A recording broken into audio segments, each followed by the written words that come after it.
ఈ నెల 7వ తేదీన ఇప్పుడు నేను చెప్పబోయే రాశులకి అదృష్టం పట్టుకుంటుంది, డబ్బుకు తిరిగే ఉండదని చెప్పాలి.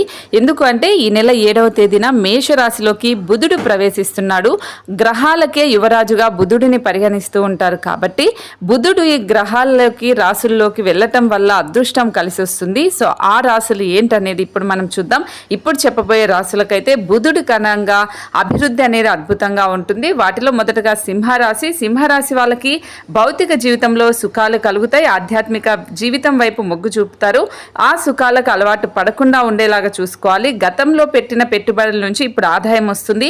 మీ ఆలోచన తీరుకి ప్రజలు ఇప్పుడు ఎంతగానో అద్భుతంగా ఉంది అని మిమ్మల్ని ప్రశంసిస్తారు. మంచి పేరు వస్తుంది, వ్యక్తిత్వం మెరుగుపడుతుంది, ఇతరులకు ఆదర్శంగా ఉంటారు, అదనపు ఆదాయ మార్గాలు వస్తాయి, వ్యాపారంలో ఆటంకాలు తొలగిపోయి లాభాలు వస్తాయి, ప్రత్యేక ఆకర్షణ ఉంటుంది, అందరి చూపు మీపైనే ఉంటుందని చెప్పాలి. ఇక మేషరాశి వాళ్ళకు కూడా కొంతకాలంగా పనుల్లో ఆటంకాలు కలుగుతూ ఉంటాయి, అవన్నీ ఇప్పుడు తొలగిపోతాయి. విద్యారంగానికి సంబంధించిన వాటిల్లో ఉన్నవారికి మంచి ఫలితాలు వస్తాయి.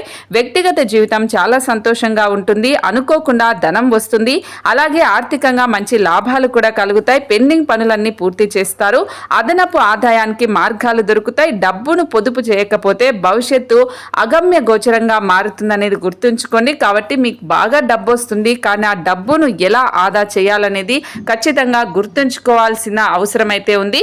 ఇక మిథున రాశి వాళ్ళకు కూడా సంపద మాత్రం బాగా పెరుగుతుంది. జీవితంలో అడుగుపెట్టిన ప్రతి రంగంలోనూ విజయం సాధిస్తారు. కొంతకాలంగా అవ్వకుండా నిలిచిపోయిన పనులన్నీ ఇప్పుడు పూర్తి అవుతాయి. కుటుంబ జీవితం చాలా సంతోషంగా గడుస్తుంది. సంపద పెరగడంతో పాటు ఆదాయం కూడా పెరుగుతుంది. డబ్బు సంపాదనకు అదనపు మార్గాలు దొరుకుతాయి. మంచి ప్యాకేజీలతో నిరుద్యోగులకు ఉద్యోగాలు కూడా వస్తాయి. నవగ్రహాలకు ప్రదక్షిణ చేయాలి. బుధుడిని పూజించడం వల్ల మీకు అద్భుతమైన ఫలితాలు అయితే ఉంటాయి. ఇప్పుడు నేను చెప్పిన ఈ 3 రాశులకు అయితే ఈ నెల 7వ తేదీ నుంచి అద్భుతంగా ఉంటుంది.